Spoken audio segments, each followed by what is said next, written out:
Hello, everybody, and thank you for tuning in to the Liberty Report.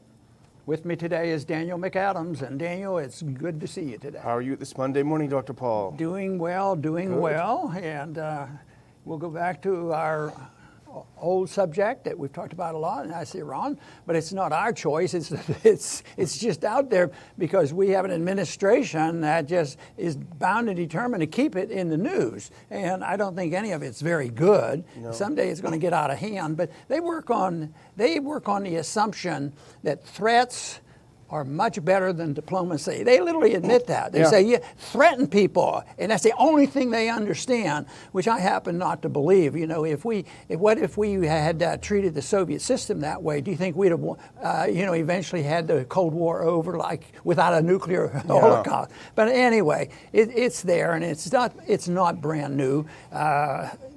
The National Security Advisor, Bolton, he's behind all this, along with many colleagues. Yeah, I mean, he's not by himself, and he doesn't exist in a vacuum.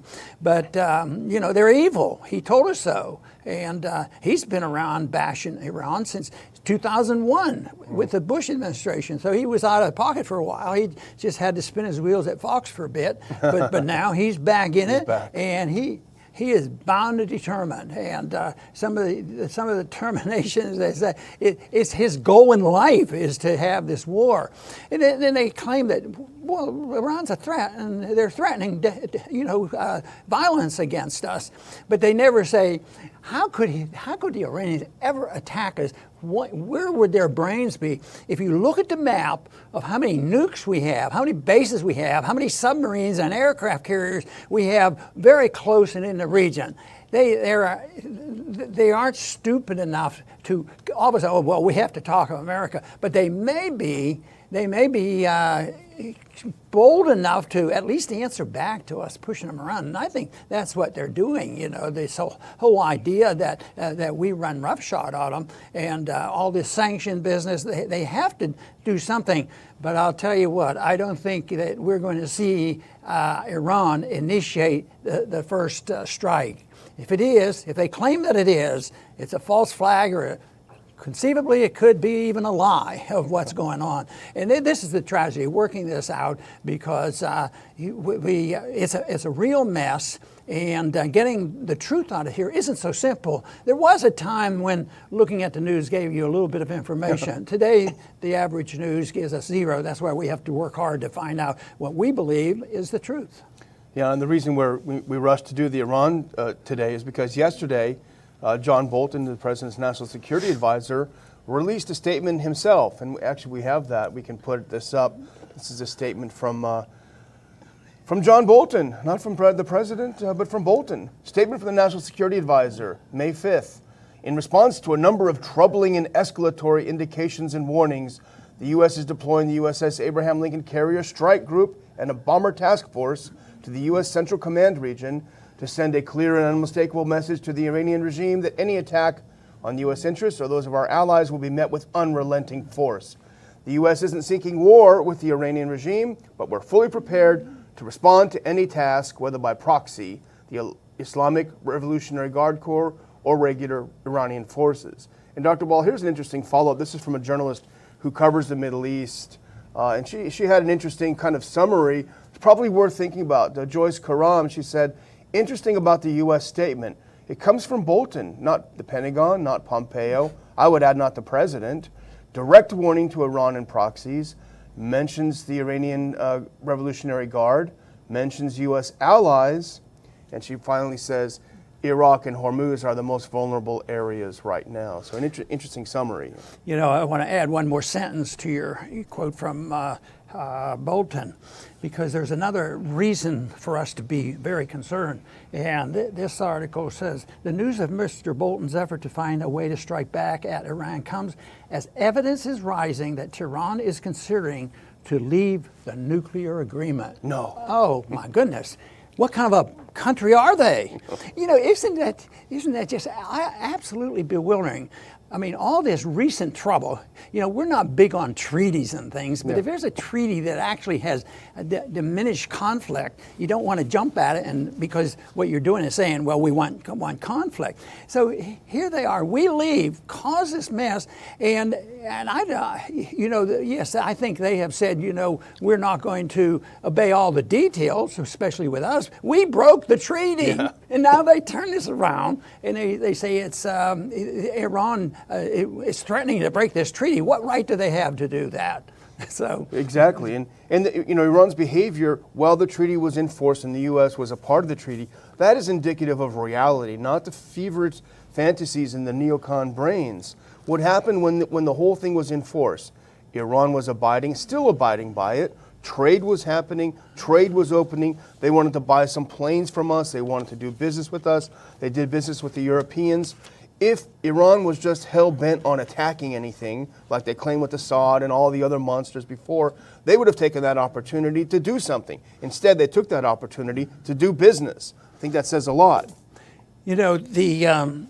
One article suggested that this is very good, being tough, because this is the only thing that the Iranians will listen to.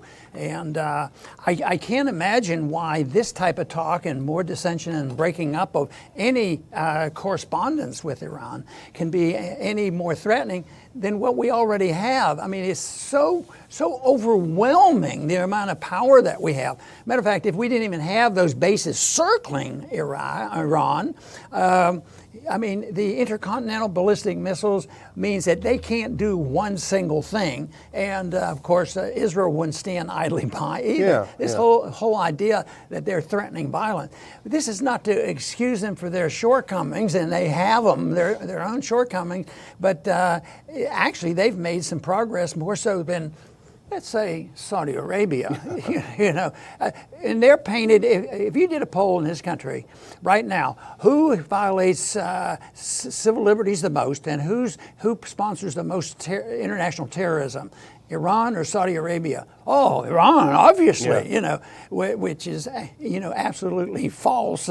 So this is, it's a propaganda game, but that's been going on for years, and it gets out of hand when they start worrying about when the next strike comes. But this is more or less, the Pentagon isn't even anxious for this. Pentagon is this is not a good thing to look into, but I guess he got rid of those generals that he liked at the beginning of his term.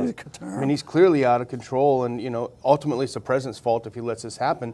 But you're right about, if you ask the average American, they would say Iran, and it's sad because that tells you a lot about the media, and you started off talking about that. Relentless, just like the run-up to the Iraq War. They've learned nothing because they didn't suffer any consequences. So they're pushing the propaganda. And I was just looking at a few flashpoints, and I'll mention one at first that jumped out at me, and that is because here's the wording: Iran or any proxies attacking U.S. interests or those of our allies. And that's a couple steps removed than Iran starting to fire at the Abraham Lincoln. What that means, because the U.S. considers the Houthis to be Iran's proxies. So theoretically, within the context of Bolton's statement, the Houthis fire at the Saudis as the Saudis are attacking them. That means that Iran has attacked the U.S. So that flashpoint, I mean, talk about a real potential flashpoint there. And, the wording is no accident. It wouldn't take much for them to claim they morally justified our retaliation. Of course, the problem always goes back to what we can claim is that we're in too many places doing too many things that usually backfire on us. And somebody someday need to write the history of John Bolton. How many successes has he had? Can you think of anything and say, Ron, you're okay, he's a bad policymaker, but don't you remember? Look at what he accomplished here or there. And he has his hand in everything. And the point you made at the beginning was he quotes himself. It's almost like he's made himself the leader of all policy. But he couldn't do this if the media didn't allow that to happen. If they made fun of him and said, what's he doing? They would never do that. They sort of pump him up because there's the military-industrial complex are always in the business of, no, we don't want war. They're probably right. They don't want an all-out war. But they do want an all-out pretense or threat of war because we got to build the weapons, and that looks like it's continued. But it looks like it's a little bit overkill. You know, I mentioned how many missiles and weapons are surrounding Iran. Yeah. But how many ships? And I mean, we're talking when we put the ships in there and the bombers. I keep thinking, isn't that sort of something that you might have seen? World War II tactics, because the advanced weaponry, isn't going to tolerate these things in a real war. I mean, a battleship or even the USS Lincoln, might go down with one torpedo. Those fast boats, yeah. Here's another big flashpoint. I think Yemen's a big one. Here's another big one though, because the casus belli now that they're screaming that Iran has been attacking us is that a while back, you may remember, a few rockets were fired toward the U.S. Embassy complex in Iraq. And they did no damage, they didn't hurt anyone, but immediately the U.S. and the neocons said, aha, Iran is attacking us, Iran is attacking us. So Iraq being as unstable as it is, why? Because Bolton and his buddies liberated it a few years ago. It's very unstable, anyone can get a hold of some rockets, maybe even some covert people on our side, fire a few of them toward the enemy. Bolton says, aha, this is the Iran proxies, they're firing on us, time for war. One thing we don't see, we see a lot of argument going between Republicans and Democrats. There's a big deal, the election is coming up, but it's still Russiagate and who spied on whom and who's the most immoral in their activities. But there's no serious debate about foreign policy. I don't hear too much from them.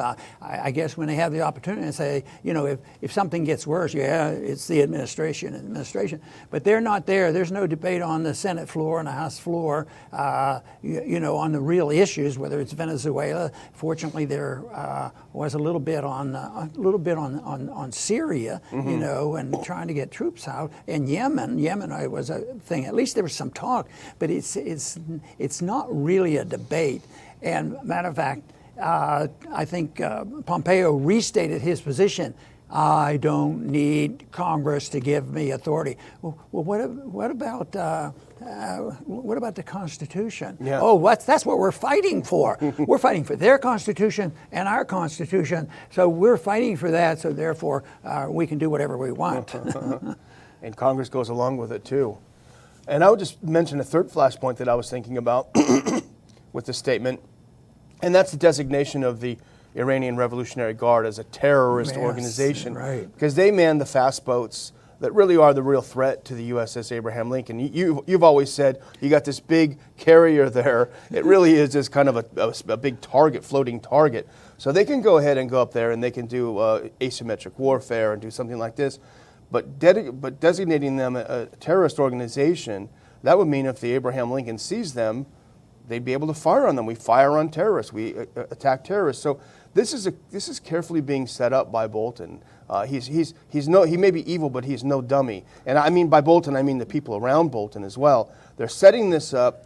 They're trapping Trump into a situation where he'll have no other option but to go to war. Well, the big thing, and we mentioned this the other day, is this zero tolerance for zero amount of oil leaving Iran. That's war too, isn't it? Yeah, it is, and there will always be. They don't call it a black market; they just call it a gray market. And maybe someday there'll be a European country that might say, "Hey, this is really hurting us too much." When that comes, that means that they've given up on the unbelievably strength of the United States, and it will never be vulnerable, which is the position now. Nobody can defy, no, I wouldn't say nobody, but the basic number of people, will not defy the United States because of the financial controls and also our military might. So this is something that people will have to put up with, and when this comes to an end, I'll tell you what, it's going to be bad because there's going to be a lot of anger. Even though right now we're not getting any support from other countries, and they must resent. All the sanctions that we put on and the way we deal with people and say, you do it or else, because that's our foreign policy. Yeah, running around, stamping our feet. Someone pointed out on Twitter today, here's another clear message. We send clear messages to China. Russia, Venezuela, Iran, North Korea, and so on, with putting our ships and our military there. It really is, it's reckless and it's foolish, but it also sort of suggests weakness.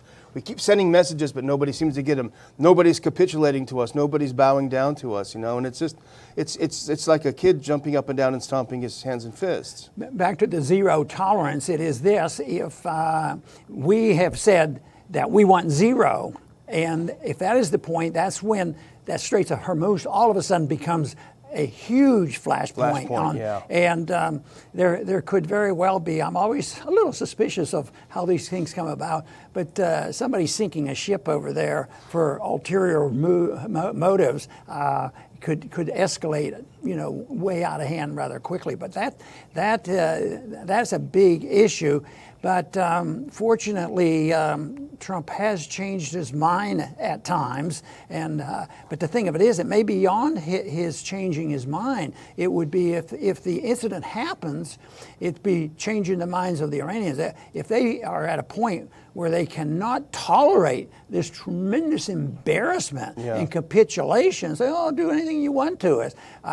That there is a point when people decide that fighting for their homeland and what they believe is right for their country, regardless of what our opinion is of what they're exactly fighting for. But this is something that I think is going to be sitting around a while. And the thing that you mentioned there about naming the guard unit, their guard as a terrorist group, something there can happen. That is the justification for us to do almost anything, as you pointed out so well. So dangerous. There are still some Trump supporters who would say, "Don't worry, guys. This is just how he does business. He loves to be bellicose."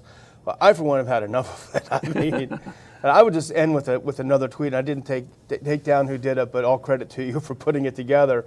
But he said, Bolton says the U.S. is deploying a bomber strike group to send a message to Iran that the U.S. is not seeking war. I mean, there you have it in a nutshell, Dr. Paul. You laugh a little, and we do laugh a little, but it's almost defensive in that it's so serious that, we would be very glum. But occasionally we'll get a writer in. You guys can't smile when you say this stuff. Well, it's almost a smile of ridicule, how bad this is, and you have to sort of blow it off by saying it. But it is serious, and that's why we're in this business of trying to change our foreign policy. I remember going into Congress the second go-around in 1996, I was elected, that things started perking along, and that was when the first resolution came up in 1998, the Iraqi Freedom Act, which I spoke out strongly against. I said, this can lead to war, and we shouldn't do it. But I would kiddingly say to people, but deep in my heart, I wished I could have achieved it. I'm here to stop war. I should be here. Hopefully, I can make enough impression that I can stop a war. So far, the wars go on. I think, though, that our support for this position is growing. I don't think there's any doubt about that. Matter of fact, I don't think it ever existed. I just don't believe the people between 18 and 25 in two different countries decide, oh, let's have a war. Let's go shoot each other. I don't like those people over in Iran. We want to send our kids over there and have a... Never does that happen. It's all conspiracy by big government for wars, for land and oil, or military industrial complex, or whatever. We'll send the kids. Usually the people who are sending the kids are the people who made sure that they never had to go and they got their deferments. And of course, I don't even believe in the draft, and that's one thing. But if you duck the draft and then send somebody else's kids and have a pro-war position, that, sort of a bit immoral in my estimation and wrong. So we'll keep plugging away on the morality of a non-interventionist foreign policy and emphasize if we followed the Constitution, we would have a lot less war instead of these dozens and dozens of wars and skirmishes that have existed throughout our history. There is a better way to go. I think we will have an opportunity because it will soon be noted that our foreign policy is failing, and it will soon be noted that the financing of these wars through the Federal Reserve System will end. And then maybe we can get together with others to devise a foreign policy much more sensible. I want to thank everybody for tuning in today to the Liberty Report. Please come back soon.